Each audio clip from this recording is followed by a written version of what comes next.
خیلی از مراجعین وقتی از خط قرمزهاشون در روابط صحبت میکنن به بایدها و نبایدهای اشاره دارن که انتظار دارن دیگران در ارتباط با اونها رعایتشون کنن.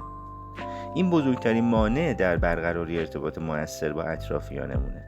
دوست من، دیگران مجبور نیستن بر اساس آنچه ما فکر میکنیم درسته رفتار کنن. منظور از نظام ارزش‌های فردی مواردیه که خودمون باید به اونها پایبند باشیم و در هر شرایطی رعایتشون کنیم، نه اینکه انتظار داشته باشیم دیگران بر اساس نظام ارزشی ما رفتار کنن. و از طرفی دیگران هم اجازه ندارن هر طور دوست دارن با ما رفتار کنن. پس چطور میتونیم روابطمون رو مدیریت بکنیم؟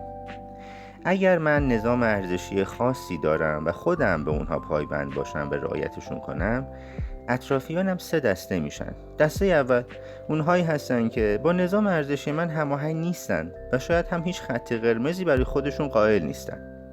خب طبیعیه که اونها از من فاصله میگیرن و دورتر میشن.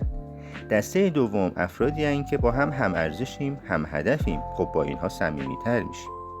دسته سوم هم افرادی هستند که ممکنه خیلی با اصول من هماهنگ نباشن، اما برای اینکه بتونن با من در ارتباط باشن و اگر ارتباط با من براشون اهمیت داشته باشه، سعی میکنن در ارتباط با من اون نظام ها رو رعایت بکنن بدون هیچ بایدی.